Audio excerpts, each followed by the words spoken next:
6절부터 9절까지 우리 한 목소리로 같이 씁니다. 시작. 그가 또 성전을 더럽게 하려 함으로 우리가 잡아싸우니 당신이 친히 그를 신문하시면 우리가 고발하는 이 모든 일을 아실 수 있나이다 하니 유대인들도 이에 참가하여 이 말이 옳다 주장하니라.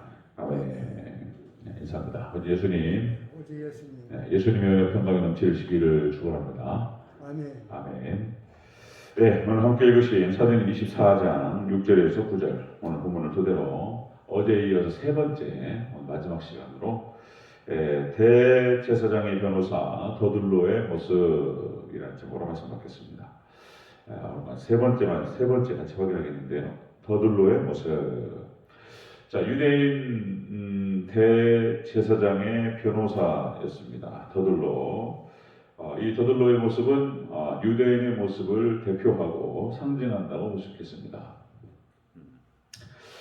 바울을 경멸하죠. 바울을 경멸하고 그리고 그 같은 악독한 마음으로 사도 바울을 공격하는 모습을 볼 수가 있습니다. 그리고 세상의 권력, 벨리스 총독에게는 그렇게 아첨할 수가 없습니다. 이렇게 살살살살 아첨하면서 하나님께 쓰는 그런 어떤 표현들을 갖다가 벨리스 총독에게 써가면서 그렇게 아첨하는 모습, 악한 자의 전형적인 모습을 볼 수가 있습니다. 바울에게는 전염병 같은 자라고 욕을 했죠. 전염병 같은 자다. 누가 누구에게 할 말을 한 것인지. 그 다음에 네 번째로 진리의 말씀, 복음을 비방했습니다. 복음을 비방하고 이단이라고 얘기하죠. 그 다음에 다섯 번째로 유대인들을 소유했다. 이렇게 거짓말을 일삼는 거짓으로 참소하였습니다. 이 사단의 모습이에요. 사단 마귀가 이제 완전히 사로잡혀서 사단 마귀와 연합되었던 그런 모습이었죠. 오늘 본문도 그와 같은 맥락 속에서 이렇게 역시 적대적이고 악독한 모습, 더둘로의 모습을 볼 수가 있습니다. 이런 모습들을 통해서 우리가 악한 자의 모습은 어떤 모습인가, 사단이 어떻게 역사하는가에 대해서 우리가 볼 수 있다는 것입니다. 자, 세 번째 한번 살펴보겠습니다. 자, 대제사장의 변호사 더둘로의 모습. 자, 마지막 세 번째 시간, 첫 번째, 바울이 성전을 더럽혔다. 이렇게 얘기하죠. 자, 6절 초반부를 함께 했습니다. 시작. 그가 또 성전을 더럽게 하려 함으로. 아멘. 바울이 성전을 더럽게 하려 했다. 성전을 더럽혔다. 이 거짓으로 끊임없이 지어내는 것을 볼 수 있습니다. 바울이 언제 성전을 더럽게 했는가? 자, 그러니까 앞에서 역시 유대인들이 소유를 일으키고 난동을 벌이고 폭력 사태를 일으켰습니다. 바울이 일으킨 것이 아니고 유대인들이 일으켰던 것이죠. 유대인들이 소유 사태를. 근데 뒤집어 씌우는 것이죠. 이런 적반하장이 어디 있습니까? 적반하장. 뒤집어 씌우는 것이죠. 그래서 이제 이게 사탄 마귀가 제일 잘하는 것이 뒤집어 씌우는 거예요. 뒤집어 씌우는 거예요. 이렇게 자기가 해놓고 그걸 뒤집어 씌우는 거. 이게 사탄 마귀가 잘하는 것입니다. 자, 바울이 성전을 더럽혔다고 그렇게 해서 신성모독을 하고 그리고 불경스럽게 행동을 했다고 뒤집어 씌웠던 것입니다. 적반하장. 자, 예수님께서도 이런 고초를 당하셨죠. 예수님 당하신 고난을 그대로 제자들이 당했고 그리고 사도 바울이 그 길을 걸어갔던 것을 볼 수 있습니다. 예수님을 정죄하는 가운데에서 끊임없이 거짓으로 예수님을 계속 공격했던 것을 볼 수가 있죠. 자, 마가복음 14장 55절 56절 말씀에 이렇게 기록됩니다.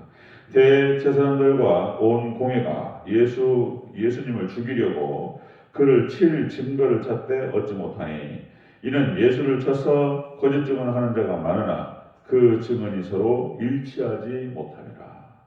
예수님을 죽이기 위해서 막 참소합니다. 그리고 여러 가지 증거들을 대면서 막 얘기하는데 그게 다 거짓 증거인 거예요. 그러니까 이 증거들이 거짓된 거니까 서로 일치하지 않아요. 그것이 마가복음 14장 55절 56절에 그렇게 기록됩니다. 이 거짓말을 지어가지고 예수는 계속 공격했던 모습을 볼 수가 있습니다. 이 악한 자들이 이렇게 거짓말하면서 뒤집어 씌우는 것이 특기예요, 특기. 자, 여러분 구약 성경에 또 기록되죠. 열왕기상 21장, 열왕기상 21장 12, 13절에 나봇의 포도원 사건. 역시 이세벨이 아하방이 그 나봇의 포도원을 갖고 싶어 하니까 이세벨이 거짓 증거, 거짓 증인 두 명을 세워서 나봇을 뒤집어 씌우는 것을 볼 수 있습니다. 이렇게 기록되죠. 자, 열왕기상 21장 13절 말씀에 때에 불량자 두 사람이 들어와서, 불량자라는 표현을 써요. 불량자 두 사람이 들어와서 나봇이 하나님과 왕을 저주하였다 하매 나봇이 돌에 맞아 죽습니다. 거짓말 시켰어요. 나봇의 포도원을 뺏기 위해서 그렇게 해서 하나님과 왕을 저주했다. 두 사람을 시켜가지고 거짓말하면서 그렇게 해서 나봇을 죽였던 것을 볼 수가 있습니다. 그러니까 사단마귀가 구약성경에서부터 쭉 똑같은 모습이 나타나요. 이게 이제 사단마귀는 거짓말하는 자입니다. 거짓말하는 자. 이렇게 해가지고 뒤집어 씌우고 그리고 거짓 증거를 드러내고 그렇게 하는 것이죠. 자, 이것을 우리도 이제 마지막 종말의 때 우리 참 교회와 참 종들, 종이라고 하는 것은 꼭 뭐 주의종 목사만 말하는 것이 아니고 다 마찬가지예요. 우리 성도들도 이제 마지막 시험을 대환란을 통과하는 가운데에서 이렇게 고초를 당하게 됩니다.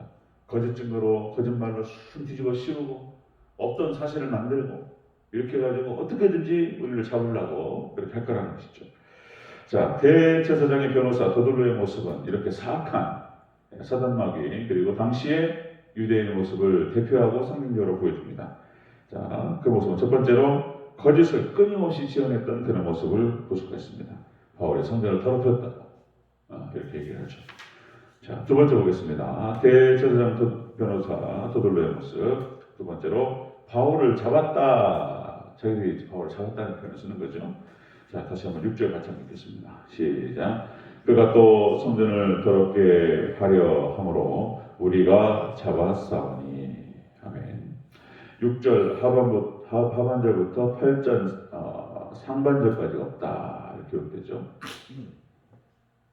4분에서 유실되었다 하는 것입니다. 그런 뜻입니다. 자, 6절 하반절에서 자신들이 바울을 잡았다라고 표현합니다. 자, 이것은 역시 주의 종을 박해하는 모습을 볼 수 있습니다. 박해했다. 잡았다라고 하는 뜻이 그런 뜻입니다. 잡다, 붙들다, 취하다. 자신들이 바울을 잡았다라는 표현을 써요. 잡았다라고 하는 것은 또 이 적절치 않은 표현입니다. 그러니까 이제 일방적인 폭행을 가했습니다. 사도 바울에 대해서 일방적인 폭행을 가하고 죽도록 매질을 했던 것이죠. 그렇게 해서 정식으로 신문했던 적도 없었고 재판을 한 적도 없었고 멋대로 자기들이 판단을 했고 그리고 박해했을 뿐인 거예요. 사도 바울은 그렇게 일방적으로 당했습니다. 그런데 이제 자기들이 무슨 잘못한 범죄자를 갖다가 잡은 것처럼 그렇게 표현한다는 것이죠.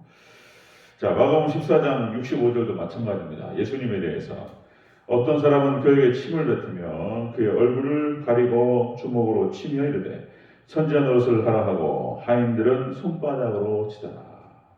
예수님께서 당하셨던 고초를 자, 사도들이 그렇게 똑같이 당하고 똑같이 우리도 마지막 종말의 때 그대로 따라갈 것을 예표로 보여주는 것을 볼 수 있습니다. 자, 이 더둘로라고 하는 이 변호사의 모습은 이렇게 예수님을 향한 유대인의 모습을 동일하게 보여주는 것을 볼 수 있습니다. 일방적으로 폭행하고 그리고 매질하고 정식으로 신문하거나 그리고 재판한 적도 없었습니다. 그리고 멋대로 박해를 가했을 뿐이라는 것입니다. 자, 이렇게 잘 보시면 그렇습니다. 애매하게 말을 뒤집어요. 그러니까 이제 아브라함이 가나안 땅을 떠나서 애국으로 내려갈 때 그때 이제 아브라함도 거짓말을 하죠. 이제 그 부인 사라가 사촌 여동생인 건 맞아요. 그런데 부인이라는 말을 쏙 빼고 사촌 동생이라고 해라. 누이라고. 왜냐면은 사라가 또 이뻐가지고 사람들이 나를 죽일까 하더라. 그러면서 이제 가나안 땅에서 벗어나가지고 세상으로 나간 거예요. 세상을 먹고 살기 위해서.